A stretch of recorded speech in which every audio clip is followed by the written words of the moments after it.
Bad enough offending your alleged fans, but now, of course, to get the wrath of the mayor of New York City, Eric Adams, well, what to do and what to do next? As ever, let me explain. Hi, good morning. Neil Sean here in the very heart of London, the beautiful Buckingham Palace behind me. I don't know about you, I often look at buildings like this, particularly when it's quiet periods, and you kind of look at the picture where it's literally rammed with people celebrating, say, the Platinum Jubilee or our recent wonderful coronation of King Charles III, and think, where did all those people go? And just imagine how that then becomes a part of history. Am I just being daft? Do you know what I mean by that? You look around and there's just really a few people here, and you kind of think, well, where did everybody else go?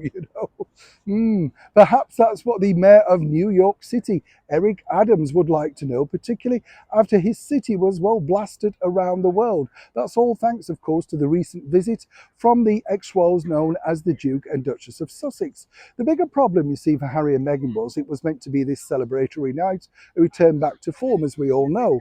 But then, as the evening developed, sadly, New York was brought into, some people say, disrepute.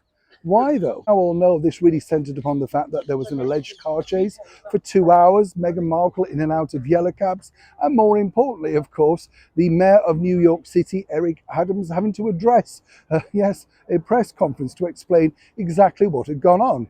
Then the NYPD got involved, and as we all know, they said they didn't have any arrests or indeed anything really on record to say what had gone on. So many people felt that this was something of a strange story, to say the least. So far as we know, Harry and Meghan have remained silent, apart from that very lengthy and laborious press release from their personal team.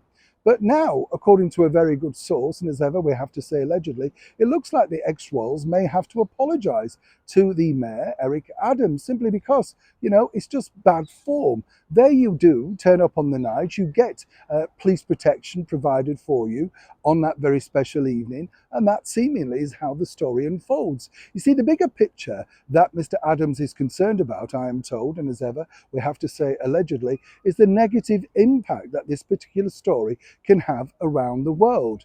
You see, it's tourism season, and of course, everybody likes to go to New York, particularly for the shows, the culture, and of course, just being one of the brightest and bubbliest cities in the world. Naturally, he's very proud of his city. This doesn't reflect particularly well, because what it's basically saying is if you're a celebrity of any level, you could be chased up and down the streets of New York City. Now, it's going to be very difficult, isn't it? Because perhaps there could be a private letter from Harry and Meghan to write to the mayor apologising for all the kerfuffle.